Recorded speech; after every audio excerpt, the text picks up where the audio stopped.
We are live. Good afternoon, everyone, and welcome to the July 2nd meeting of the East Hampton Town Board. Carol, would you please read the roll call? Councilwoman Burke Gonzalez. Present. Councilman Lease. Present. Councilwoman Overby. Here. Councilman Bragman. Here. Supervisor Van Scoyac. Present. Please join me in saying the Pledge of Allegiance. I pledge allegiance to the flag of the United States of America and to the republic for which it stands, one nation, under God, indivisible, with liberty and justice for all. Today's meeting will begin with the COVID-19 update, followed by a public hearing. And then we have a public portion where any member of the public may address the board on any issue, followed by resolutions. So can anyone believe it's July already? The July 4th weekend is upon us. This is traditionally the busiest time of year here in East Hampton, as we have many visitors and residents alike being joined by family members and celebrating Independence Day. This year will be a very different year in terms of celebrating. We'll have this overarching pandemic that we'll have to, continually guard against resurgence from. We ask everyone's cooperation to please help us stay safe, and that we don't have to go backwards and further restrict our economy and our way of life as we reopen. We continually are making strides as a region. The most recent update of new tests positive, there were 42 individuals testing positive within the county of 1.5 million people. And the total number of tests given in this last update was over 4,047. There are only 3 new admissions to hospitals. So we've definitely flattened the curve. That was a result to early action taken by the town government, as well as a very cooperative and proactive citizenry. We need to continue to be vigilant. We ask that everyone continue to wear their masks when they're in public, in close proximity to each other, follow the safety protocols, hand washing and disinfecting services regularly. We can resume many of our normal activities, but we always need to be cognizant of the potential for spread of the disease. A rather large percentage of people can be asymptomatic while carrying the disease. So anyone you are coming close to and in contact with from outside of your own personal household should be regarded as being a positive case. If you follow these simple rules of thumb, the disease really does not spread very quickly or effectively.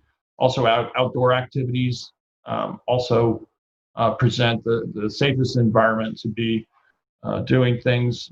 And with regard to that, we've relaxed the zoning laws to allow up to 100% of restaurant occupancy to be placed outside on that property. We applied to the state for the state right-of-way permission to place seating in the state right-of-ways. And we've gotten that permission very recently. So there'll be some additional outdoor dining locations within the township.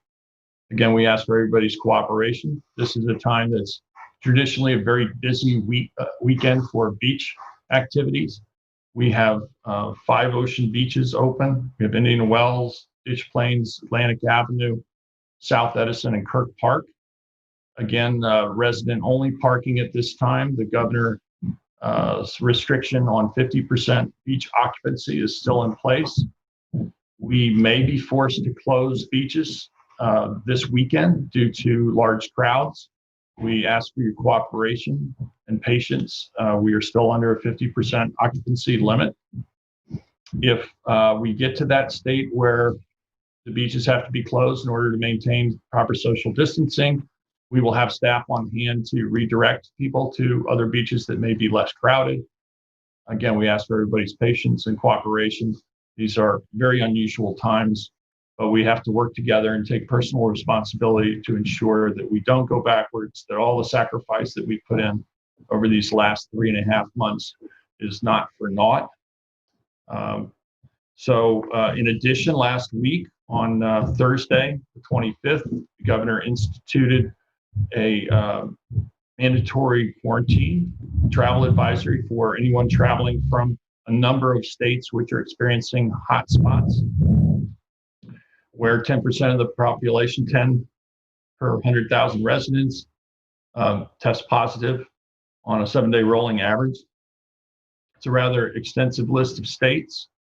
I'm glad New York is no longer in that position, but we need to continue to guard against resurgence again. So the governor is asking that anyone traveling from one of these states to self-quarantine for at least 14 days, and to do so 14 days from the date they last were in one of those states. We are widely broadcasting that information throughout the public, so people are aware of this. We ask again for your cooperation. At this point, I would like to turn it over to our town historian, Hugh King, who gave us all a quiz question last time, and I just want to state right for the record up front that I did not do my homework, and I'm going to just rely on the best of my memory to answer my question. Some of the other board members have done extensive research on their questions, I'm sure. I'm not one of them, so I ask for your forgiveness in advance, Hugh, and if you have to mark me down, then you have to mark me down. Okay, are we ready? The first question was, which community had the most men enlist and fight during the Civil War? I'm going to say Sag Harbor.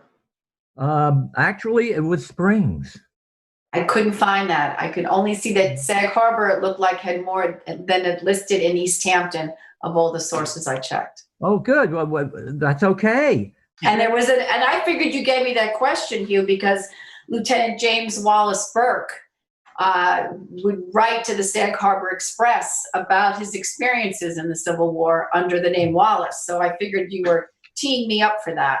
Well, now that you brought that up, I did forget that Sag Harbor, part of it's in Southampton and part of it's in East Hampton. So they may have had more people than Springs. Springs had 150 people served during the American Civil War. And I think one of the reasons why so many people went from Springs is they could not afford to get substitutes. They sent the supervisor of East Hampton during the Civil War to New York City to purchase substitutes for the people in East Hampton, because we had to send like 300 or 400 people. And so I think the substitutes probably were the upstreeters got the substitutes, and then the people in Springs, of course, had to go. But your point about Sag Harbor now makes it a different question and a different answer. So probably both are correct. I think I feel a gold star coming on from Burke Gonzalez on her answer. Yeah, that was great. Thank you. My pleasure. What famous Civil War general visited East Hampton during the Civil War?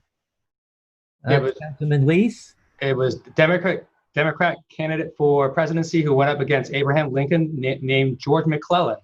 Correct. And can you imagine what would have happened if George McClellan had won the election in 1864? The whole focus of the war may have been different, because he wasn't an appeaser of the South, but the Democrats were interested in making a peace.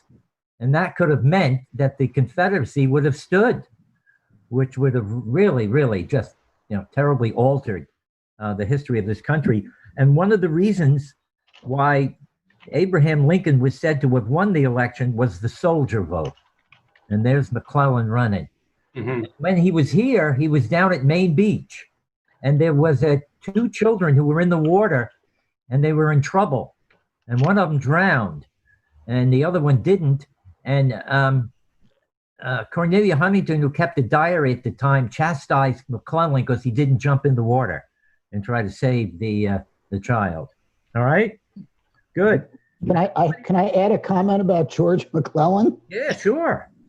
He used to he loved the formality of exercising the troops, and he loved training the troops. And one of Lincoln's famous quotes, Lincoln wanted him to get going and start fighting, and at one point he said, if you're not too busy, can I borrow the army for a while?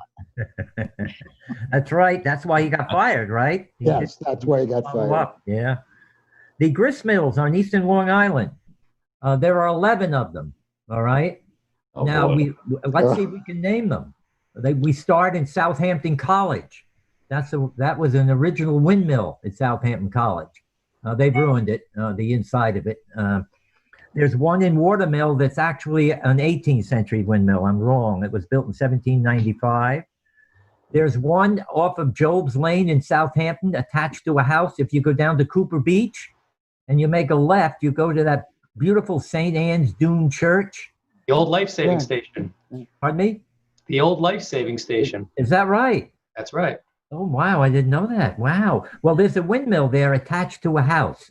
That was the Good Ground windmill. It was in Hampton Bays. There's a windmill on Shelter Island. There's a windmill on Gardiner's Island. There are 3 windmills in the village, the Hook, the Panago, and the Gardner. And then off of Further Lane, there's a windmill that was the Hayground windmill. I think that's it, right? Now, there's one in the Georgica Association. Oh, thank you. That's exactly right. That is the Wainscott windmill. Yeah, and I believe there might have been one in Montauk too that connected to a house. Yes, Mary Gosman's house, I think, had a Correct. windmill. Mrs. Gosman's house. Yes. But that wasn't an actual windmill. I It was don't a think. faux one, right? Okay. There's also a faux windmill on Middle Lane in East Hampton. If you go down there, it's attached to a house. Okay, good. What ethnic group was the major workforce that built the railroad from East Hampton to Montauk? So that was my question, and it was the Italians. Correct. And, oh, good. And Yeah. so my sources were good. And Mr. DeSuno, who was Larry Cantwell's grandfather, the Ferraras in Sag Harbor also contributed. And East Amagansett was known as Little Italy at that time.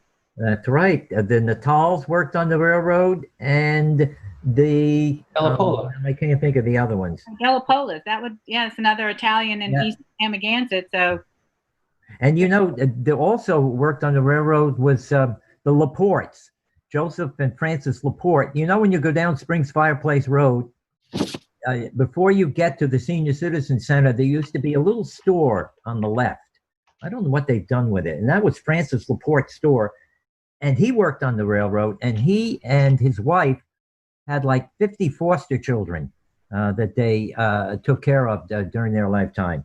But yeah, one of the reasons I found out about the Italians working on the railroad is they went on strike because they weren't getting enough bread fed to them. All right. And then who was responsible for the neighborhood house being built? That was my question. And it started out with a woman named Mary Pell, who was interested in improving the life of people that lived in Freetown, which is where ex-slaves lived, and Montauk Indians and indigents. And it became a chapel, and it was preached in, served by a Reverend Samuel Johnson until he couldn't make a living doing that anymore. And meanwhile, he had left it to a Sunday school teacher named George Eldridge, whose son was a builder like his father, and he became interested. He built a lot of the fabulous summer cottages in East Hampton, and he interested some of his wealthy clients in building a house that would service family needs over there. And together, I think with the Gallatins and Dr. and Mrs. Everett Herrick, they eventually bought the site of the neighborhood house, and that's how it began. And eventually, they linked up programs for outdoor recreation by creating Herrick Park in the village. Well, you've got two stories put together, okay? In 1852, Mary Pell decided that there should be a church down in the area of 3 Mile Harbor, in the Freetown area. And she had a church built. It was called St. Matthew's Chapel. That church is still standing today. That church was used by the African Americans and the Native Americans who lived in that area. It was on the left-hand side, a little bit before the neighborhood house. Stephen Farrell's funeral was held in that church. In 1976, Dick Sage moved the church down to East Hampton Point, and it's still standing today. It's an 1852 church. So then, the other part of your story, Councilman Bragman, is the neighborhood house involving the Gallatins and the Herricks. And then, as you correctly noted, the Herricks, Harriet Herrick is the person who the Herrick Park is named after. And the Gallatins gave Maidstone Park. Thank you. That was my next part. That's right. That's exactly right. The Gallatins gave to the village town of East Hampton for $1 a park if they named it the Maidstone Park, right, and made it available for everybody. And that's the first town park, right? 1910, I think, that was done. Thank you, Councilman Police. That's right. I think that's it, right? So next time, I'm going to talk to you about what was going on in July during the American Revolution in East Hampton from the town records. And then I'll have 5 more questions. Okay? Thanks so much for joining us today, Hugh. We're going to go ahead and make some history now. Okay. Thank you, Hugh. Take care. Best, Loretta. Thank you. Thank you, everyone, for being so approachable about this. Okay? We loved it. Thanks. So, Carol, we have a public hearing now. This is Water Quality Improvement RFA funding for 2020. Carol, if you please read the hearing notice. Whereas the town of East Hampton is considering Community Preservation Fund water quality improvement projects proposed for 2020 grant funding using CPF 20% water quality improvement program funds as established under local law 112-14. And whereas in furtherance of water quality objectives, the town of East Hampton issued a request for applications for WQIPS in January 2020 and closing on March 2020 for the 2020 round of funding, whereas the town of East Hampton and the Water Quality Technical Advisory Committee reviewed all applications received and approved 8 eligible products, including commercial 1A septic system upgrade at 51 South Edgemere, Montauk for $200,000, commercial 1A septic system upgrade at Gardeners Marina for $58,760, not-for-profit 1A septic system upgrade at the Montauk Library for $126,262, non-for-profit A1 septic system upgrade at the Sag Harbor Episcopal Church for $143,830, non-for-profit 1A septic system upgrade at the Wainscott Chapel for $36,655, not-for-profit 1A septic system upgrade at Whalebone Village for $375,000, sewer master plan for the Village of Sag Harbor STP for $72,400, and Surfrider Foundation to install a bioswale along Methodist Lane for $468.65.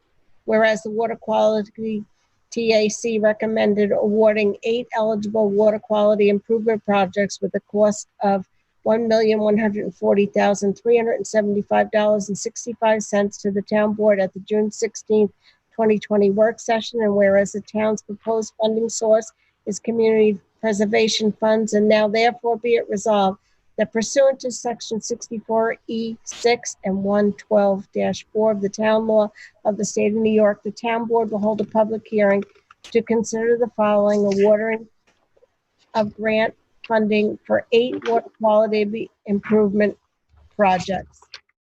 I'm not going to reread that part of it. Thank you very much, Carol. Do we have any callers on the line for this public hearing?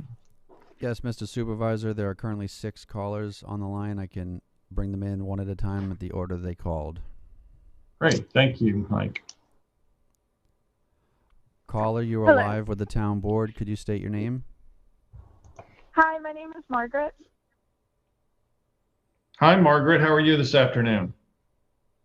I'm good. I'm not sure if I'm calling into the right thing, but I'm calling on behalf of the residents of Stoke Heights Road.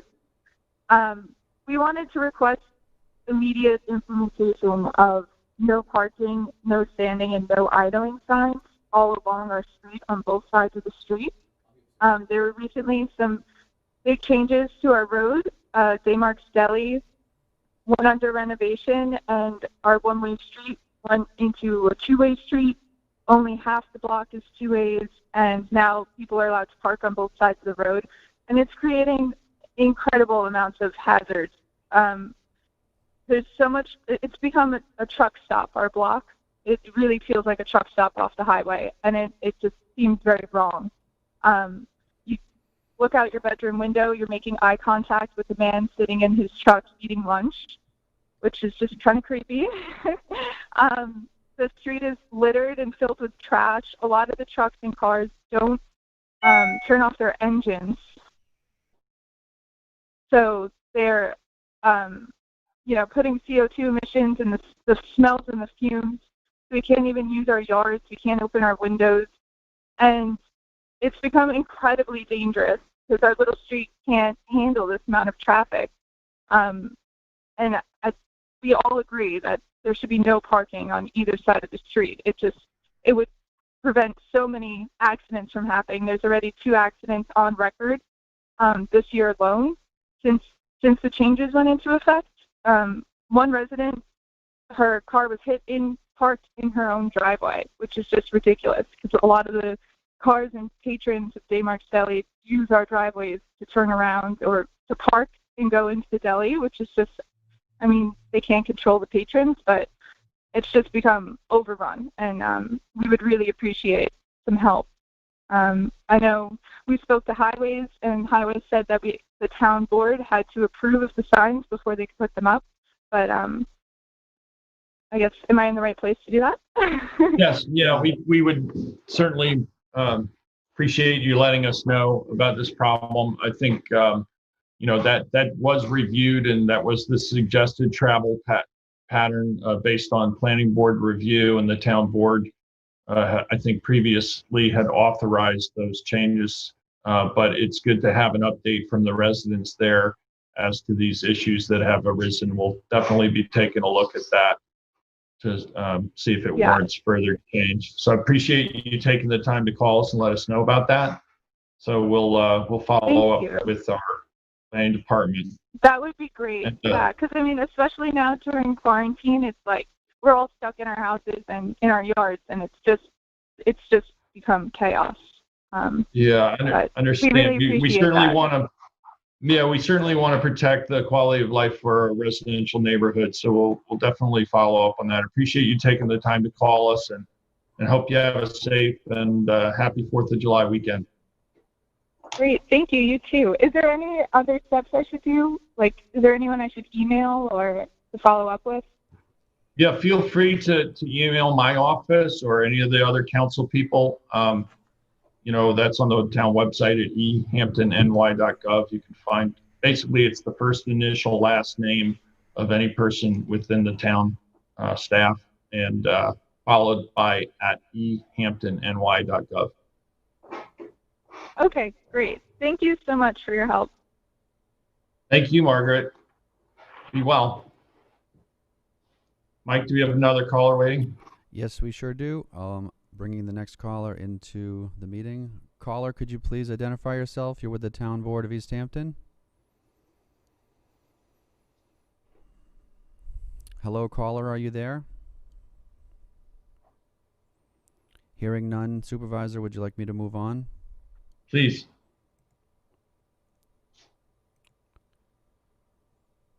Hello, caller, you're live with the Town Board.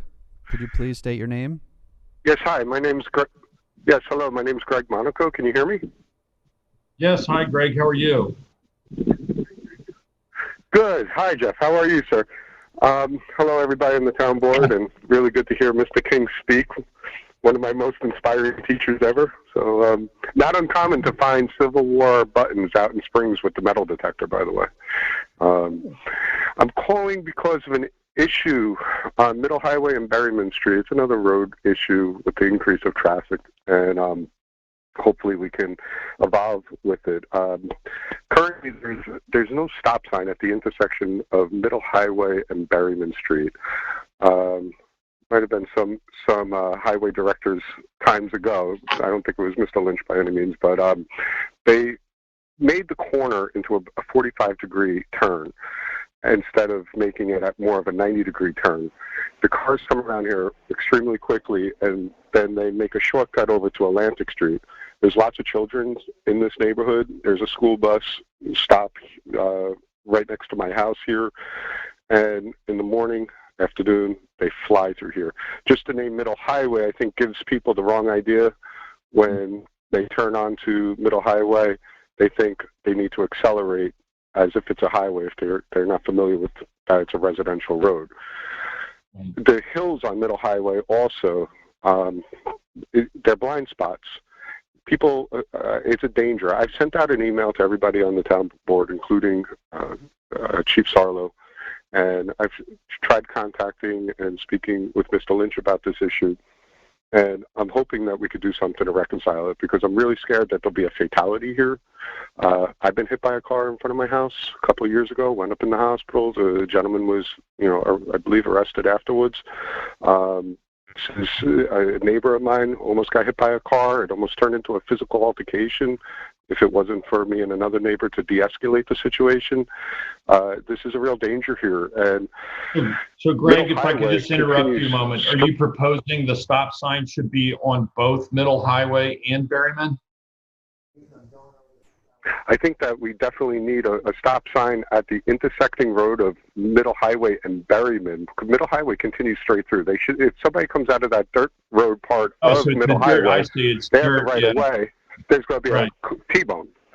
So, and same if they were to continue straight. Berryman, so at the western end of Berryman. And off. Okay. Yes, exactly. Great. Okay, understood. Understood. I just pulled it up on my a stop sign somewhere. I'm sorry, go ahead. I would also suggest a stop sign somewhere along the path of Middle Highway, somewhere in the middle. As people are coming out of Tubbs Borbsman there's a blind spot over that hill.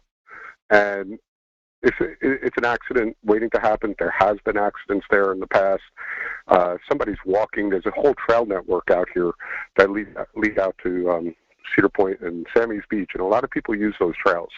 And there's a lot of foot traffic also. It's a very dangerous road for anybody to walk on, ride a bicycle on, even get their mail from their mailbox on. It's something to slow them down on Middle Highway midway. Not saying that they're going to stop, but maybe they'll tap the brake pedal, slow people down. It would be a great help. Ideally, this is a more expensive route to go, but it would maximize traffic flow.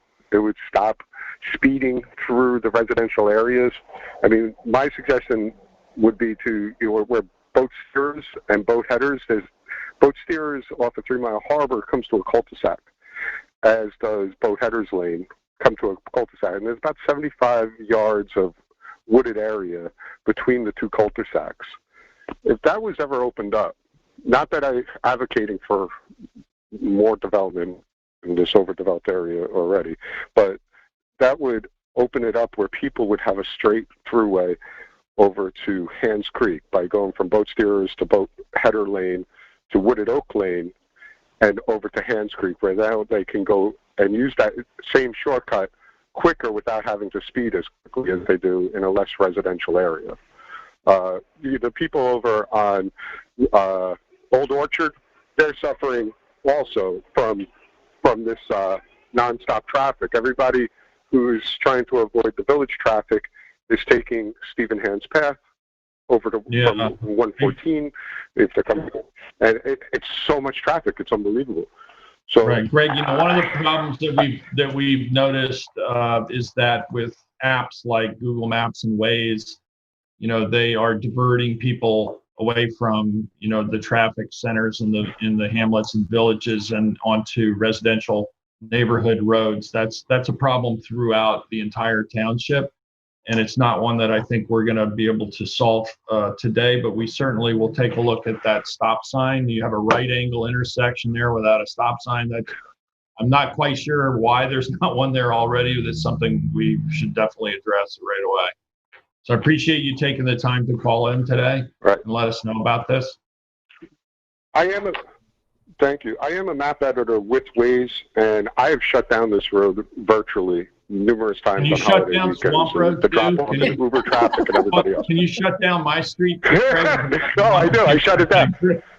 Yeah. Thank you. Now I know who I to literally call. roadblock it. Yeah. All right. Now we got your number. Yeah. And the amount of traffic, all the Uber drivers, the Lyft drivers, everybody using the virtual maps, it diverts them. And when I sat there with the computer and I was trying to like play with this, like would this still create excess traffic? That's when I came up with the idea of if we could connect boat headers lane and boat steerers through that one, those two. I'm not sure the there, residents of those streets will appreciate that now. I know. If you live on a quiet cul-de-sac, you're not going to want it to become a through road from one major road to another. So, but I appreciate you taking the time to call us today. But have a safe and wonderful 4th of July weekend. Absolutely, you do. Happy 4th of July to everybody on the board there, and hopefully we'll hear something soon. Thank you. What is the next Thank you, Greg, for calling in. Mike, do we have another caller waiting? Yes, we do. Just a moment. Hello, caller. Could you state your name? You're live with the town board. This is Will. I'm calling from Sag Harbor. Hello, Will. Good afternoon. Hi there. Good afternoon, board. I could not hear, if you could clarify for me what CPF funds have been allocated for Sag Harbor. Yes, actually, we have a couple of projects that we've allocated funds for. We have Melissa Winslow from our Natural Resources Department give you more information, but basically we have a couple of areas, one down at Bay Street. We have the Christ Episcopal Church property, and we have in the Nineveh neighborhood, I believe. Melissa, did I miss anything? So through the RFA, there's 2 projects that are up for funding through the RFA in Sag Harbor. The first one is the Sag Harbor Episcopal Church to upgrade their sanitary system to an innovative alternative system. So we're proposing or recommending funding them $143,830. And then the Village of Sag Harbor put in a proposal for a sewer master plan to determine how to most efficiently utilize the excess capacity of their sewage treatment plant. And that is a cost share with the town of East Hampton and the town of Southampton. So our proposed funding for that is $72,400. And then outside of the request for application process, there was 2 other projects that were in the water quality improvement plan that were recently proposed for funding at the last meeting. And those are for rain gardens along Bay Street, and then also rain gardens in the Havens Beach road access area. And those were approved by the town board at the previous meeting. Excellent. Very good. Thank you for clarifying that. I appreciate it. No problem. Thanks for calling in, Will. Do you have any other questions? There's been some rumors. I just would like to know, I'm on the Sag Harbor Committee. We had a workshop recently regarding some alternatives to the IA possibilities for Havens Beach, and I just wanted to know if that is on anybody's radar, upgrading Havens Beach bathroom facilities. Yes, we've actually discussed at the town board level as far as locations where municipal IA systems are to be prioritized. The town of East Hampton just installed the first IA system in the Amagansett Municipal Parking Lot, and we were working with the village as far as engineering and the scope of engineering for Havens Beach and their municipal comfort station in that location. Okay. Is there somebody I could contact offline about that directly? Absolutely. You can call our Natural Resources Department. Okay, that great. number Okay, I know how to do that. 631-324-0496, I believe. Is that right, Melissa? That's correct. Okay. Very good. I've Okay. Thank you very much. I appreciate it. Thanks for calling, Will, and have a happy 4th of July weekend. My pleasure. The same to you, folks. Thank you. Thank you. Michael, do we have another caller on the line? Yes, we do. One moment, please. Caller, you're live with the town board. Hello, caller, are you there? Mr. Supervisor, hearing nothing, I should move on. Yes, please. Hello, caller, you're Hello. live with the town board. Could you state your name? Yes, this is John Parker. Hi, John. Good afternoon. How are you? I'm fine. I'm just calling in from the on behalf of the Village of Sag Harbor, and I'm on the Sag Harbor's sewer treatment plant expansion committee. And I just want to thank you for your consideration of that proposal, and to see if there were any questions that anybody had on that. But otherwise, we just appreciate you're looking at it and hopefully approving it for us. Well, thanks, John, and we appreciate your efforts to help clean up our local waters here. So at this point, we haven't had any questions from the community on that project. But again, we thank you for taking the time to call in. All right, well, thank you. If there's nothing, I'm sure Melissa knows all about this, so I'm sure she's briefed you in detail. So thank you, and have a very nice weekend. Thank you, John. You too. Michael, you have another caller waiting? There are no new callers. There's a previous caller still on hold. I don't know if you want me to see if they're interested. Yeah, go back and see if you can reach them. Let me just double check. Please. Hello, caller. You're back with the Town Board of East Hampton. Hello, this is Joan. Hi, Joan. How are you? Hello. Oh, I'm good. I've been worrying whether I was going to get through or not. I'm calling and excited about listening. Hello, this is Joan Likey. Yes. I thought I recognized your voice, Joan. Nice to hear from you. Yeah, well, it's nice to be on here and utilizing this form. And it was great listening to you, King, and everyone else. But I'm calling in regards to the Montauk Library being chosen.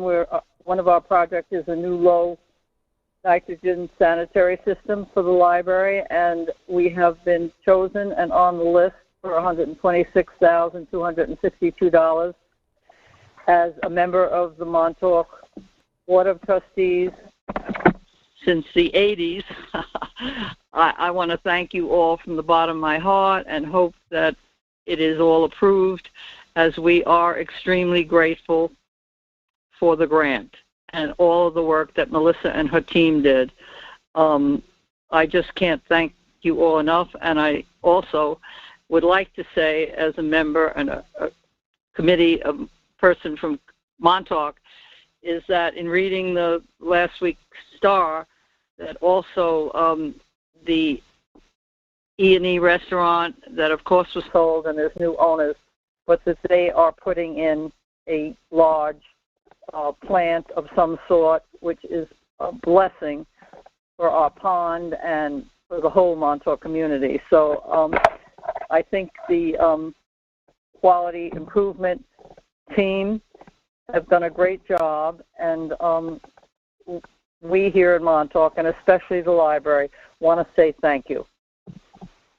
Well, thank you for calling in, Joan. It's great to hear from you, and I would just like to state that, we certainly appreciate all of the great community work that the library provides in Montauk. The expansion, will help better serve members of the community there. You've done such a great job in basically collecting and presenting the history of Montauk. It's just a wonderful archives that you're collecting, particularly with the commercial fishing industry's history within the hamlet. And for all you do and all your board members do for the community, we thank you. And you have a great, wonderful 4th of July weekend. And the same to all of you. And let us have a blessed, safe weekend. Thank you for that, John. Right. Take care. Take care. Michael, do we have any other callers on the line? Yes, we do. One moment. Hello, caller. You're live with the Town Board of East Hampton. Hello, caller. Are you there?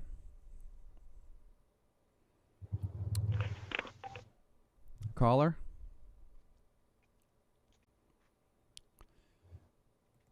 Hearing nothing, Mr. Supervisor. There are no new calls. Mr. Parker from the previous call is still on hold, but I don't know if you want me to bring him back up. You can bring him back up if he wants to make further comment. I don't know if you just left the line open or. Hello, Mr. Parker. Take care. I guess not. There is Michael, another do we new have any caller. At this point, let's go ahead and Excuse me, take I'm sorry, the motion Mr. on Supervisor. I just opened up the phone call for one more caller. I apologize. Okay, great. Caller, are you there? Hello. I guess I'm here. This is Barbara Strong calling. Hi, Barbara. How are you?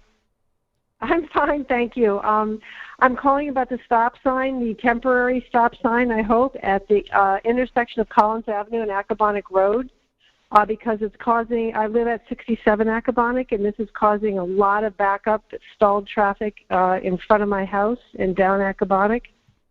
And I would like to see that stop sign not be codified, not be permanent.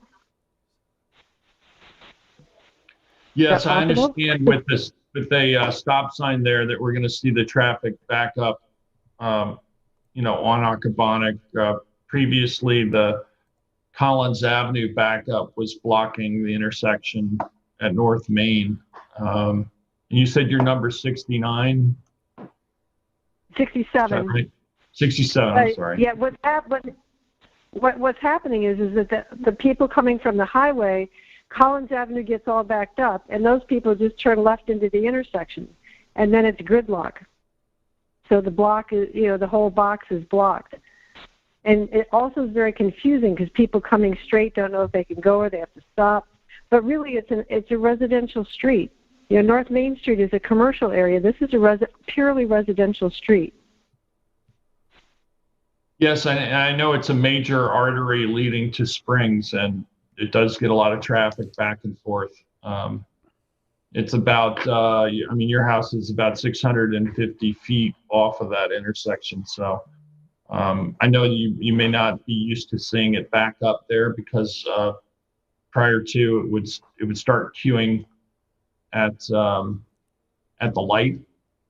We'll certainly be taking a look at this over time. We decided to leave that stop in that location to give it a season to see how it worked out.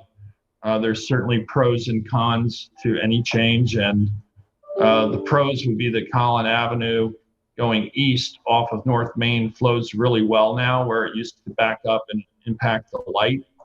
Obviously, the negative side of this is what you're experiencing with the backup leading north on Accabonac to your house. So, also just as of yesterday, Peter, Dave Collins in the Village and MTA had that intersection paved, and they added a turning lane into there. So hopefully that might provide a little bit more relief to the situation in that location too. That just the turning lanes on the south side of Collins on Accabonac going north.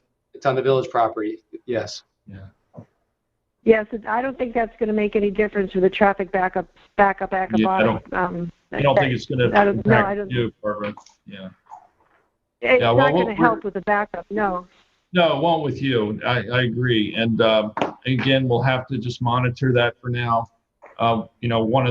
One of the things, as I said, that was a big plus was that Collins Avenue would very quickly become full of cars, and it would go all the way back to the stoplight at North Main, causing a backup at North Main. The turn lanes onto Collins are very short, and then that would stop the flow going south on North Main, which is a very major artery. So, I think we'll have to monitor that and come back to that question and really decide whether or not that's a plus overall or not, if there's any net gain or not. So I appreciate your concern. Yeah. And I appreciate you monitoring it. I think it's really important. Maybe you could put a camera there, do something. I don't know what you do to monitor, but to really see how often and how far it backs up, that would be terrific. Thank you for monitoring it. Yeah, I think we have to do that. Anytime we change the traffic pattern, you know, it's going to have impacts, and sometimes there's unintended consequences. But I think we're all open to we're all open to revisiting the issue. Work in progress. I really appreciate your patience, and also just reaching out to us to let us know, you know, what you're experiencing. Okay. Thank you. Thank you for being responsive. I appreciate it. Thank you. Thank you, and have a safe and happy 4th of July. Yes, you too. Bye-bye. Thank you. Bye-bye. Peter, you know what I think we're also seeing is that a lot of residents in Springs are not using Springs Fireplace Road because of the drainage. There's 2 drainage crews doing a reconstruction project. So, you know, they're using Accabonac or 3 Mile Harbor just to avoid the delays on Springs Fireplace Road. Yeah, I'm glad you brought that up. That's a good point, Kathy. So we're bringing in more traffic than we normally would in a summer season, because that's our workaround from, you know, those of us up in Springs. Okay. Do we have any other callers on the line? Yes, Michael? we have 2 callers. I'll bring in the next one. Okay. Hello, caller. Are you there? I just want to acknowledge, Mr. Supervisor, there's a caller that's been trying to call in for some time now, and when I do unmute them, for some reason they're not present. They keep calling back. So I just put up on our screen, you can dial or text if you have a cell phone, 351-888-6331 if for some reason there's some technical difficulty with your line. But I have them unmuted now. Caller, are you present? So I just wanted to say that out loud. And I wonder if their phone is accidentally muted. I don't know. But there's nothing much more that I could do. I wanted to help if possible. Right. Hearing nothing, I'll move on. There's one more caller. Hello, caller. Are you there? Hi, John Ryan here. Hello, John. How are you? Hi, Peter. Can you hear me? Yes, I can, sir. Okay. I just wanted to call in and say thank you to the town board for allowing our junior program to go forward. That it's a wonderful thing. The good news is that Main Beach is going to run their program. Great. And that we believe we've gotten countless calls from junior lifeguard parents hoping they can continue. There is a restriction because we can't test at the Y pool. We are allowing only those junior lifeguards that were in there, but that's about 350 kids. We are going to age up and allow our nippers who were now 9 years old and were 8 last year. They're coming in our program. So our 9-year-old group will be only 25 kids. We're going to be very safe, like our lifeguard training program, by keeping our social distances. But I just think it's wonderful that our beaches are able to facilitate this program, because I know for sure that because we have trained countless thousands of juniors, those kids are safer when they get in the ocean, and their friends are safer. And they're safer when they go in pools. A very sad thing, I believe there was a Hampton Bays mother who came in the early May to clean a house with her 7-year-old son, and that child drowned in a pool. And it's just sad that, that happened, and that's one of the things that we teach our kids. Don't let yourself, remember that there's a great responsibility at your own home pools, and that just don't ever expect that anytime kids are around pools that they're not going to go in them. And so our ocean is safer, and we want our bays and our pools to be safer. So again, thank you. Is there any questions from the board? No, but Mr. I really Ryan, appreciate your support. I'll just follow up with that with Mr. Ryan, is that the protocols that John Ryan Jr. and John Rooney put together were reviewed by Dr. Bruce Polsky. His response is that everything seemed reasonable. Also, the parents should be knowledgeable that to decrease the capacity of the beaches and work within our junior lifeguarding program is not going to be the typical summer. Every age group is going to have a different location and a different date where it's different from last year, which is only on Saturdays and Sundays. They're going to be spread out pretty much from Monday and Wednesdays, Tuesday and Thursdays, Saturdays and Sundays, and within complete guidance and course guidance of the state guidelines right now. So I'm happy to move this forward also. Yeah, I'm really pleased that we were able to make those adaptations and adjustments to allow the program to go forward. I think it's so important for all the reasons you stated, John. Having our community water safe is so important. We're surrounded by water, obviously. It's a terrific program. We heard from countless parents about the program and support of it, and other community members. You guys have done such a terrific job over the years, and I'm glad to see that we won't be having an interruption in recruitment to the fine East Hampton Town Lifeguards because of this program going forward. So thank you for all your efforts. We really appreciate it. It's nice to hear from you. Can I ask David, are you going to be making a presentation at the work session for the new protocols or the new plan for junior lifeguard?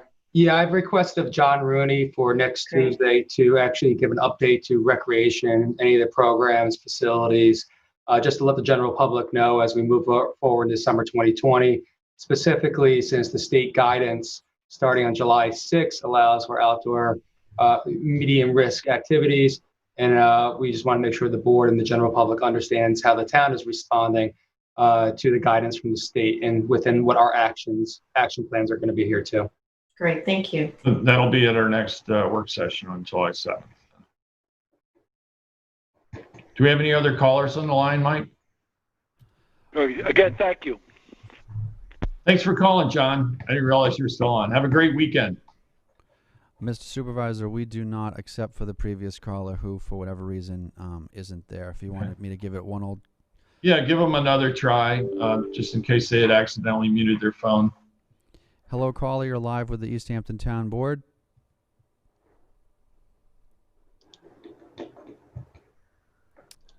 Hearing nothing. Michael, is it possible for you to call them? I don't know if that would make a difference. Not really, but... Yeah, okay. All right, well, in that case, if we have no other callers, I'll take a motion.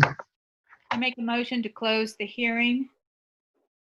A second. 2 weeks, wait. 2 weeks after, 2 weeks after the publication of the public transcript. Subject to 2 weeks after the publication of the transcript. Second. All in favor? Aye. Aye.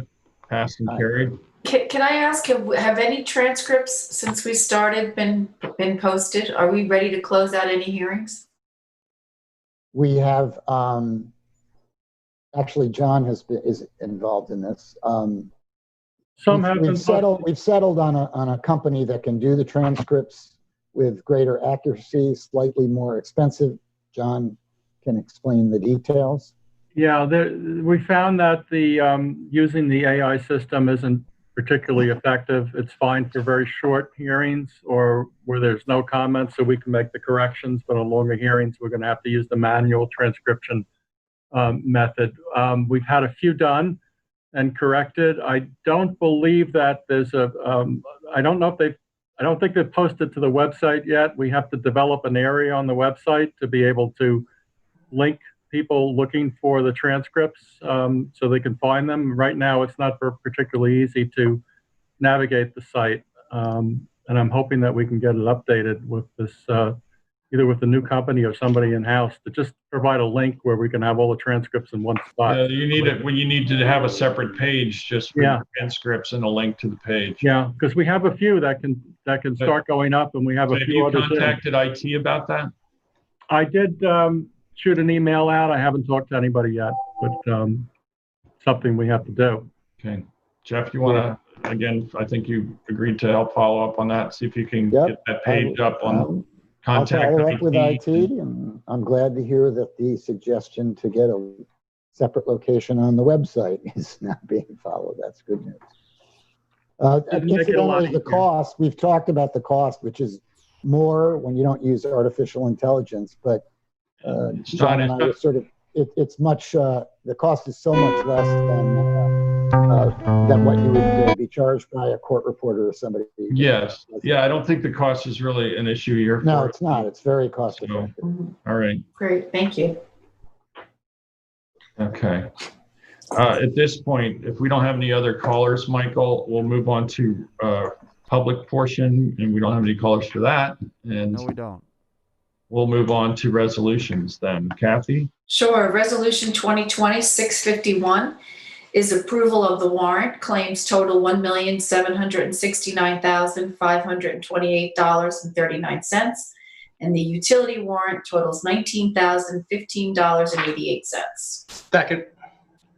All in favor? Aye. Aye. Aye. Carried. 652 is stipulation of settlement in a personnel matter. Antonios Foscalos, as a minibus driver in the Human Services Department, entered into a stipulation.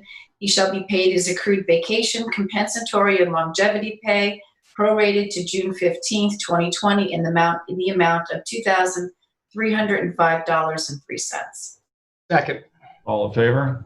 Aye. Passed and carried. 2020-653 is to amend Resolution 2020-578, where we hired full-time minibus driver Wayne Miranda. Rather than be a 40-hour per week employee, Mr. Miranda is going to be a 35-hour per week employee. Second. All in favor? Aye. 654 is to amend 2020 budget for human services grants. We were notified by New York State that the Aging Social Daycare Program grant funding awarded to the town has been increased to enhance the services provided. I had discussed this in my liaison report. Actually, I think it was pre-COVID. So now we're just doing the budget adjustments. So we're adding $8,100, the amount of the grant, to state aid adult daycare, and then we're increasing the budget line in adult daycare subcontractors. Second. All in favor? Aye. Aye. Passed and carried. 655 is a budget modification for senior programs. As you know, all departments are experiencing. There are costs associated with COVID-19. This was in our nutrition program, where we've had to buy additional gloves, takeout containers, and delivery bags so that we can deliver our frozen meals to our seniors. So we're looking to move $10,000 from full-time salary, senior transportation, to buildings and grounds supplies in the senior nutrition budget line. Second. All in favor? Aye. Passed and carried. 2020-656 is to accept bid EH20-021, supply and delivery of miscellaneous kitchenware items, June 2020. It goes to Mibble of Foods of New York, Inc. and Sam Tell & Son, Inc. Second. All in favor? Aye. Passed and carried. 2020-657 is to retain John Huber, Esquire, for cellular communications. At our work session in April, we had a presentation, and the town is moving forward to update the cellular communications code and the town's review process in view of the changes in federal regulations related to the installation of cellular communications within the town. So this retains John Huber at the hourly rate of $350 an hour, not to exceed $15,000. Second. All in favor? Aye. Aye. Passed and carried. I have 2020-658 offers is to appoint seasonal lifeguards for June and July. Retroactive to June 21st, 2020 through September 19th, 2020 would be for Abigail Johnson and Andrew Overby. Those would be from account A7180512000. And then from submission of time records for retroactive July 2nd through September 19th, 2020 from account A7180512000 would be Eli Dixon, Jonah Dixon, and Manuel Villar. And then again from the same budget account, starting on July 3rd through September 19th, 2020 would be for Thomas Stubister. Second. All in favor? Aye. Aye. I have to recuse because my son Carol? is Okay. Could you do a roll call, please, Carol? You're muted, Carol. Councilwoman Burke Gonzalez, Aye. Councilman Lees, Aye. Councilwoman Overby, Recuse? Councilman Bragman, Aye. Supervisor Van Scoyac. Aye, pass and carry. I'll offer 2020-659. This is to appoint seasonal recreational aides in the recreational department, effective July 3rd, 2020. Various names and various amounts. Second. All in favor? Aye. Pass and carried. 2020-660 is to appoint the environmental aide in aquaculture, James Logitsky, Suffolk County Department of Civil Services, given an examination for environmental aid, and James Logitsky is immediately reachable on said list. And let it be resolved that a full-time position of environmental aid within the department, annual salary of $41,500.16, grade 15 starting step for a 40-hour work week to take effect July 20th, 2020. Second. All in favor? Can we have some discussion on this, please? Sure. I'm just wondering, this is one of two appointments in aquaculture. One is a full-time and one is a half-time employee for a total of $60,000. And I'm just wondering if that is the best allocation of this $60,000. Not sure that I see the need in aquaculture. When I look around and talk to some folks about the possibility of maybe getting a planner in the planning department, I'd welcome a chance to talk about this a little bit more at length in a work session, but it seems like... No, I mean, I'm sorry, I didn't want to interrupt you. Were you done? It just seems like, and I know how careful we are about hiring full-time employees, really about doing any hiring. And here you've got a full-time and a half-time person in aquaculture. We have some pressing planning issues that are coming up, among others, the airport, which I've been kind of focusing on in the last weeks. Well, knowing where it might be helpful to have a planner that we could spring free from some of the... So Jeff, are all the positions in the planning department budget, have all those positions been filled? I really don't know, but I've heard a number of comments that we could use. So Jeff, we have open position for a assistant planning director that's open and unfilled, and this in no way impacts that budgeted funds. If you don't support hiring position for aquaculture, please state so in the vote. But I don't think it's a question of one or the other and the allocation of funds here. Those are budgeted positions, and whether or not they're filled really is more related to who's available for that job title and whether or not there's been a successful search. In the case of aquaculture, we have found people to fill those positions.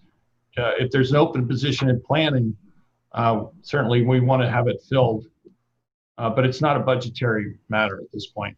Well, my comment really is more about the need for it. I just don't see the aquaculture department as, that rockingly busy that they need a full-time and a part-time. Have you contacted the, I'm sorry, I would the director of aquaculture to find that out? I mean, that might be a good place to start.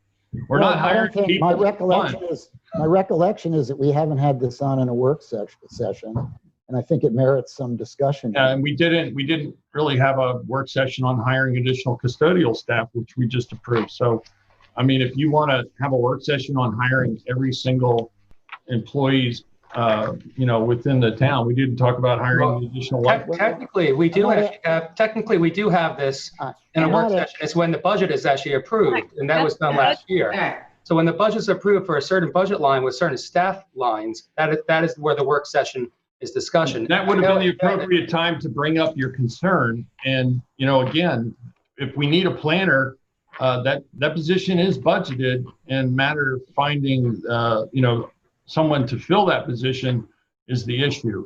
Well, it's not a budgetary matter.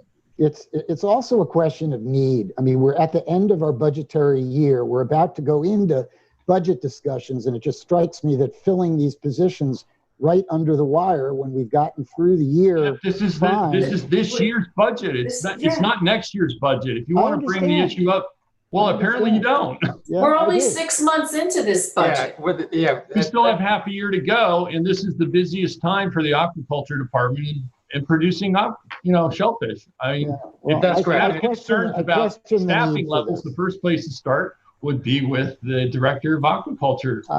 Which you're the liaison for right now, Jeff, during the UIC. Myself, out of UIC times, when I was the liaison, this is a very typical pattern for hiring right now during the busiest time of the seasons, during the grow outs, and during the time that there is need for extra staff in that area. Potentially, James Logiski, you can check into as your liaison for the department, was filling the staff. I'm the liaison under this, David. So okay. Technically, what would happen if you wanted to check with Barley, the liaison head, is that maybe there was an individual that was actually had resigned as recently then too, that were trying to fill that position.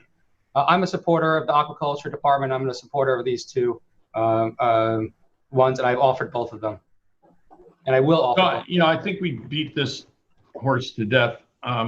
Well, let's just go ahead and take a vote and move on with the agenda. If you have ongoing concerns about allocation of the budget for next year's budget with aquaculture, you should bring them up during the budget discussions. Well, let's have a roll call vote on this. Carol, would you do a roll call vote, please, for Mr. Bragman? Councilwoman Burke Gonzalez. Aye. Councilman Lees. Aye. Councilwoman Overby. Aye. Councilman Bragman. No. Supervisor Van Scoyac. Aye. Passed and carried. Carol, that was for 660. Is that correct? Yes.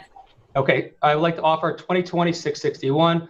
Appoint part-time environmental aide Susanna Osinski for the Department of Aquaculture for hourly salary of $19.95, be paid bi-weekly, effective July 5th, 2020. Second.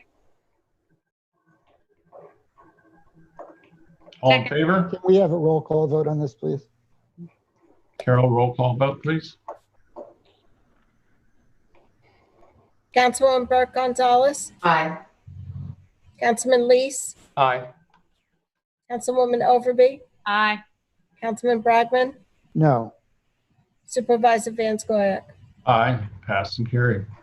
I'd like to offer 2020-662, appoint part-time custodial to the Parks Department, Juana Baroa, hourly rate of $22 to be effective July 2nd, 2020. Second. All in favor? Aye. Aye. Passed and carried. 2020-663 is the addition of a maintenance mechanic 1 title to aquaculture, where John Dunn has requested an amendment to the 2020 budget to add a maintenance mechanic 120 to the aquaculture department to assist in the operations of the shellfish hatchery, whereas this position would be funded through the vacancy of the Bay Management Specialist 1 position vacant as of April 1st, 2020, which will not be filled for the balance of the year, and now therefore be it resolved that the title of Maintenance Mechanic 1 be added to the Aquaculture Department effective July 3rd, 2020. Second. All in favor? Aye. Aye. Aye. Passed and carried. 2020-664 is a title change for lifeguards. Whereas in Resolution 2020-539, 585, and 624, the following employees were appointed to lifeguard positions. The Superintendent of Recreation, John Rooney, and Chief Lifeguard, John Ryan Jr., have requested the following employees be promoted to the following positions. Caroline Brown, Karina Castillo, Emily Diner, Julia Erickson, Elizabeth Neville, Brandon Rodriguez, Wyatt Schaffler, Nicole Gutierrez, Hannah Medler, and Shane Dwyer. They will be retroactive to June 21st, 2020. I believe they all passed their lifeguarding test at that moment. Congratulations. Second. All in favor? Aye. Aye. Passed and carried. 2020-665 is salary increase for part-time custodial 1 employees. And this will be for Sherry Miller and Robert Wooding to be paid at hourly rate of $22 from budget line A162051200, effective retroactive to June 7th, 2020. Second. All in favor? Aye. Aye. Passed and carried. 2020. Sorry, I saw that number. Yeah, you got it. 2020-666 is amending resolution number 2020-392, the accepted bid of EH 19042 Boys and Girls Harbor Dining Pavilion demolition, Ken Russell. Whereas the contract amount was incorrectly written at $26,983.76, it should have been $25,783.76. And let it be amended, and financial impact is, as it just mentioned, coming out of line HA 162052001-18086. Second. All in favor? Aye. Aye, pass and carry. 2020-667 is the accepted proposals of RFP EH 2020-104, the appraisal services for land acquisition department for CPF for Patricia Parsons, Clark and Marshall appraisers, GAR Associates LLC, Lawrence Indemine Consulting Corporation, and Carol Sweeney. The budget line that you utilize for CPF appraisals would be CA 8800544950. Second. All in favor? Aye. Pass and carry. 2020-668 is accepted bid of EH 20020 for the printing of miscellaneous forms for June 2020 for Ridgewood Press, Concept Print, Montauk Printing, Effects of Color. This is for forms for June 2020 from that bid. And let's see, resolved that the bid for Ridgewood Press is hereby accepted for items 6A, 6B, 7, 9A, 9B, 10A, 12A, 12B, 13A, 13B, and resolved that the bid of Concept Print is hereby accepted for items 2, 3, 10B, and resolved that the bid of Montauk Printing is hereby accepted for items 1, 5A, 11A, 5B, and the bid of Effects of Color is hereby accepted for items 4, 5B, 8A, 8B. Second. All in favor? Aye. Aye. Aye, pass and carry. 2020-669 is a budget modification for aquaculture for oyster cages, and it would be coming from full-time salaries for $5,000 to other equipment. Second. All in favor? Aye. Aye, pass and carry. Resolution 670 is to amend Resolution 2019-1344. This was at the request of Jeannie Carrozza that asked that the budget line be corrected for Green Homes contractors. Contract ended in June. So we're just making sure that it's coming out of the correct line for the Natural Resources Department. Second. All in favor? Aye. Aye. Aye, pass and carry. Resolution 671 is Community Housing Opportunity Fund account, Suffolk County 72H program. This is for a house that we are purchasing at 26 Morris Lane. It is being transferred from the county at a cost of $23,817.49 plus any taxes due and any closing costs for a total amount of $35,000, a possible $35,000 up to. So we're decreasing one fund, CM 41775, and increasing CM 8681-52703 in the amount of $35,000. Second.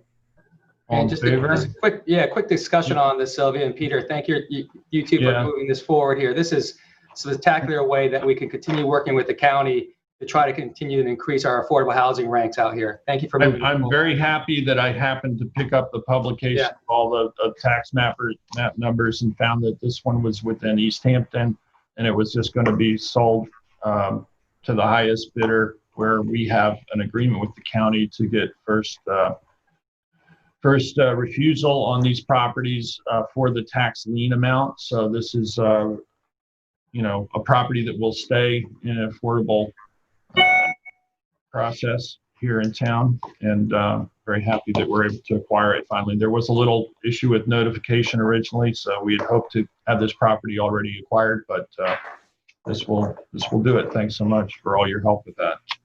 Yeah, no, thank you, Peter. Resolution 672, we're going to table this until Tuesday, or should I table it, or you want me to pull it? You can just not offer it. I think I won't offer it. We're going to have Tom Rule did send out a memo about it, but he'd also like to come and talk to the town board. Yeah, I think that'd be helpful just to do this as part of a work session discussion first. Yep. Okay. Help inform the public. So moving on to resolution 673 is to hire an engineer to create accounts for the Community Housing Opportunity Fund. This is to help analyze air quality information and test certain remediation techniques at the Manor House Affordable Housing Project site. FPM Group has submitted a proposal at a cost of $7,000. There's still some outstanding vouchers for work that was performed by Silver Wolf, which was a Silver Wolf Environmental. And so the cost is for FPM is not to exceed $7,000, but the total cost is to decrease one account by $20,000, increase another by $20,000, which is outside professionals. Can we have a discussion, please? Sure. I'm just confused between the difference between 673 and, part of 674 where we're bringing in a subcontractor to take a look at the air quality issues. So what's FPM is being hired for $7,000 for proposal, but then we're also retaining Regano to also bring in a subcontractor? He's probably going to bring in FPM as well, but FPM has already done work. Yes, it's the same contractor. Same contractor is doing both. Frankly, the way we structured the Regano resolution is to allow him to subcontract FPM and deal with it that way. Well, that's my question is 674 in that subcontractor doing the same project that we're doing a resolution for in 673? It's somewhat redundant. Should we be entertaining 673 because Regano is going to oversee the work, and we've already laid that out in the next resolution. Yeah, I think part of it is the funding. John, did FPM already do some work? Didn't they already do? So that's what I interpreted this is the work that they've already pursued, and then Regano's going to hire them for under. This is a retroactive for 622, correct, Sylvia? Okay. Yeah, but this this number is inclusive in the total estimated subcontract cost in the next resolution. Because that next resolution is also retroactive. Yes. So is the total amount $7,000 or? That's for the test that's been done already. But we still owed Silver Wolf Environmental as well. Although it didn't spell out in this resolution how much we still owed them, we still had at least one that they had not paid yet. Are we doing this, John, so that we can clarify this by calling the bond and making sure who is doing the work and this is the money that needs to help pay for it? The bond? No, this is the fund. Yeah, well, eventually we hope to recover these costs. Right. That's right. But these are the fund lines that Len had directed us to use at the present time. If we get some recovery of the cost, that'll be a bonus for us. We're hoping to. But this is what I'm trying to say is this total number here would include, and the next resolution would include these costs as far as FPM is concerned, but it doesn't include anything that might have been owed to Silver Wolf. Right. So it's up to $15,000 for the hired subcontractor in the next resolution. Mm-hmm. So could maybe we table 673 and find out what we owe Silver Wolf so that we just do a resolution for Silver Wolf for the amount of money we owe them, and then because FPM is getting folded into Regano. That's kind of up to you. I don't know if you need an authorization, but I guess you can wait to get that info. We could do it, one of the next upcoming meetings. It's not a very long time period between now and then, so I'll have to reach out to Tom and see Is what there, Silver is Wolf. there some reason why we can't just do the FPM part of this now and Silver Wolf later? I mean, In other words, can we go ahead and just do $7,000? That would be a change in decrease, increase? John's saying the $7,000 is covered in the next resolution. Right. So why would we authorize $7,000 Okay. twice? it's not an Covered in authorization. It's 674. just a whereas. It's not a resolve. So it's a little confusing the way the resolution was written, frankly. It is a resolve. I didn't write that one. Yeah, it is. It's hereby to retain. Yeah, no, there is a resolve clause. So, so John, can you and Len make sure these are the right numbers and this is the right way to do this? If you want to not do this one and do the next one, then I'll talk to Tom and Len in the meantime, because I don't really know what these numbers are, where they're There's came two from. different things going on here. There's the budget transfer, Yep. right, which is moving monies to various accounts out from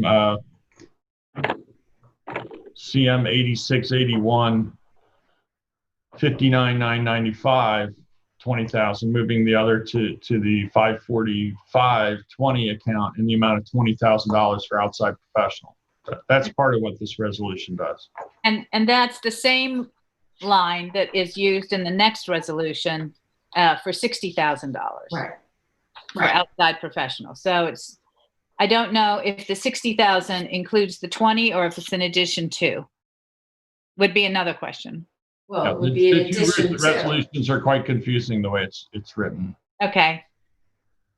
All right. So for the sake of clarity, why don't we revisit this? All right. So I'm going to not offer resolution 673. Carol? You're going to withdraw the resolution altogether?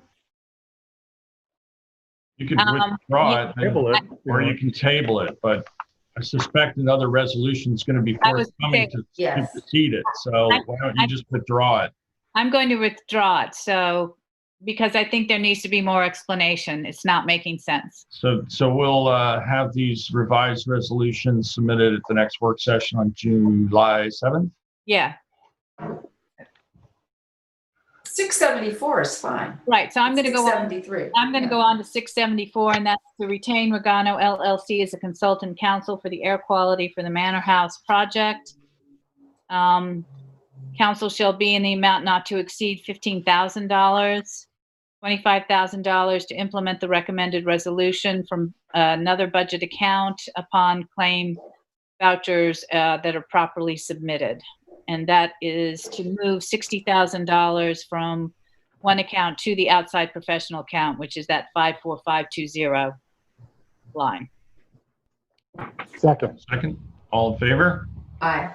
Passed and carried. Resolution 675 is notice to bidders EH 20-024 Camp Hero wastewater system operation and maintenance service 2020. Bid available 7/2 and 2020 and due back 7/23. Second. All in favor? Aye. Aye. Passed and carried. Resolution 676 is a repurchase of an affordable housing. I can go through the numbers with you. Hope you have all read it, but we were increasing. Do you want to go through this? Sure, why not? Yeah, let the public know. Great. The House has been noticed that Richard and Ann Osterberg, owners of a home constructed under the town's affordable housing program in East Hampton, wish to sell their home. The town has the right of first purchase and the right of recapture equal to 60% of the appraised value of the land. Patricia Parsons has appraised the house and property at $745,000 and the land alone at $352,000. The house is entitled to a 3% administrative fee when it markets the home under the affordable housing program, whereas the town is desirous of maintaining the house as part of its affordable housing program and acquire 100% interest in the property.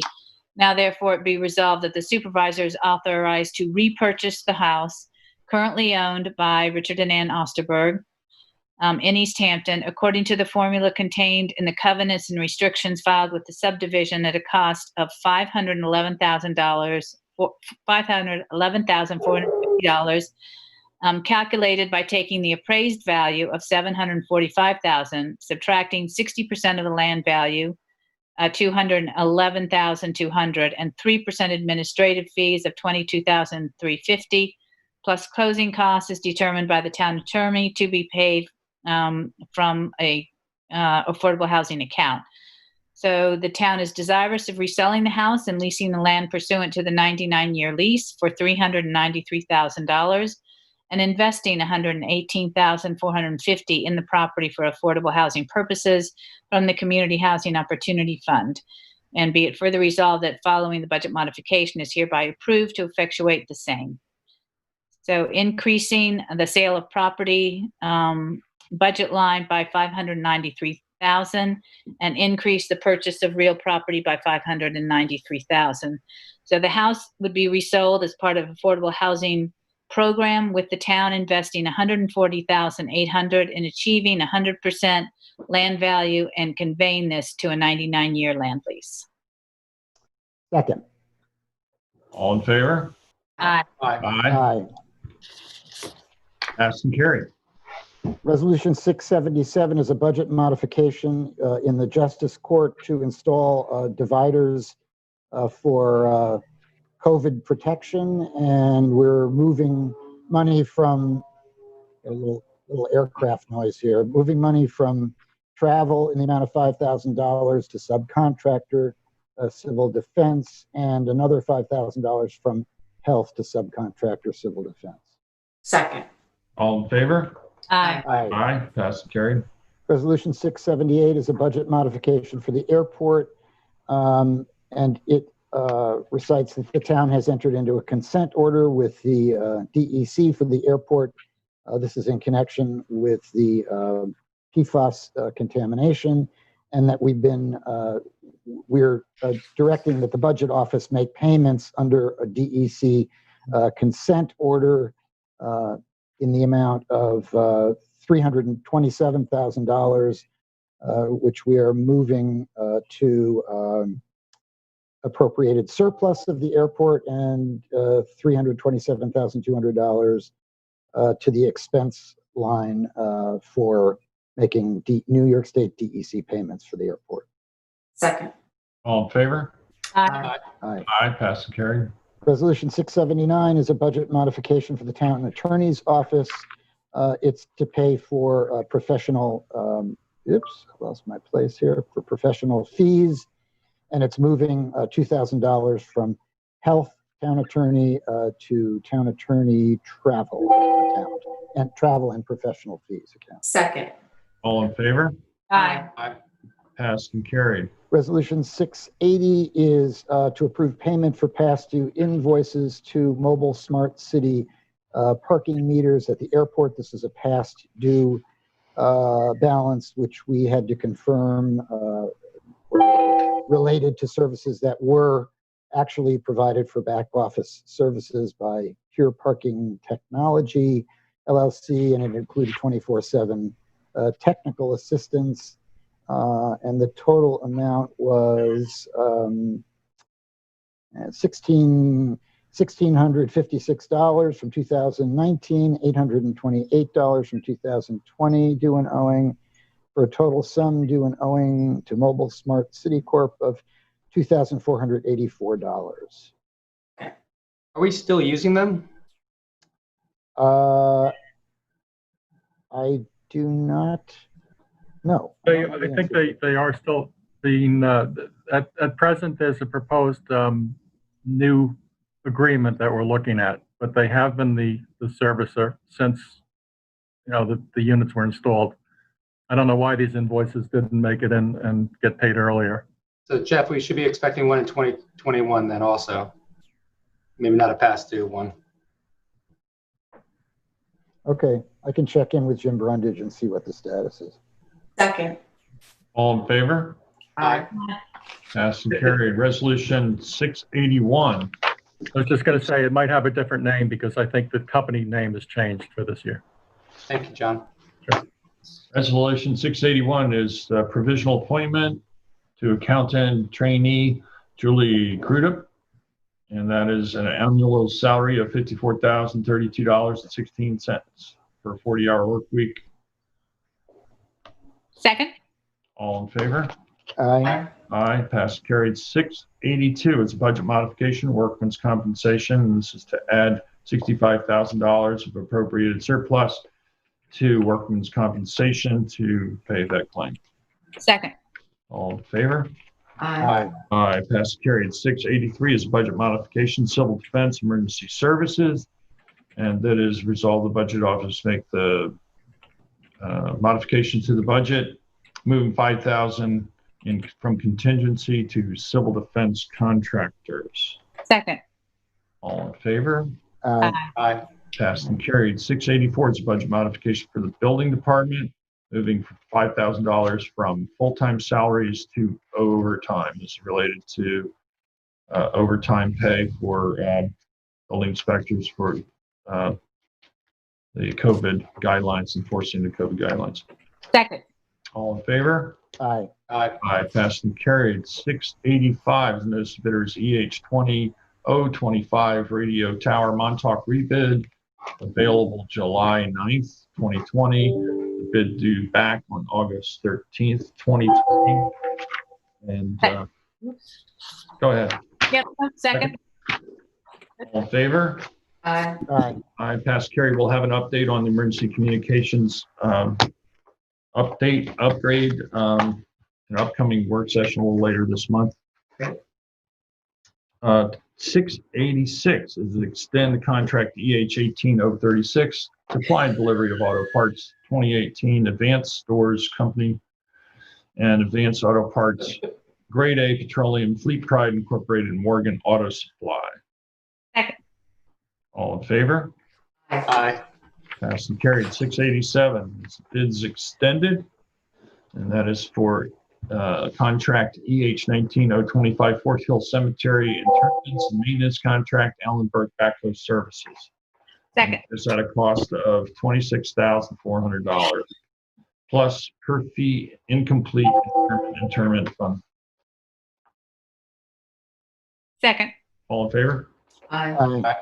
Passed and carried. 688 is to accept bid EH 20019 printing of police forms and brochures, Montauk Printing, Effects of Color, Ridgewood Press, Concept Print, and Craybar GBF Incorporated. Second.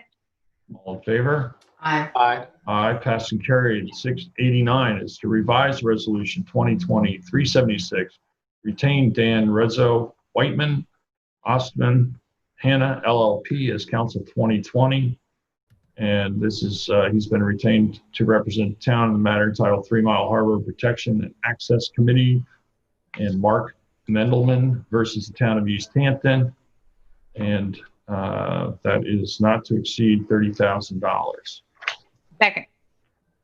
All in favor? Aye. Aye. Passed and carried. Any other matters to bring before the board? I do actually. Give me one moment if you don't mind. Just pull it up here. Carol, I don't have a resolution number on. Actually, I do. I have a resolution ID 23040. This is the appoint seasonal lifeguards to the recreational department. Sophia Taylor, lifeguard trainer at $16 an hour, and Callum, Hoffner, ocean lifeguard at $15.50 an hour. Second. All in favor? Aye. Aye. Aye. Passed and carried. Any other additional resolutions? I just want to wish everybody a happy and safe 4th of July weekend. Again, we ask that you please follow the safety protocols, wearing a mask when you're close to others in public, and that you be patient with everyone else and be respectful. And we'll have a really nice weekend if everybody can just adhere to those basic guidelines. Be safe, have fun, be well, take care. And I wish all of my fellow board members great holiday weekend with their friends and family. Again, be safe, be well. We appreciate all the hard work that you do and all the help that you've given me. Thank you. Same to you. Peter. Two. Have a motion? Motion to close. Second. Aye. All in favor? Aye. Aye. Take care, everyone. Take care. Thank you.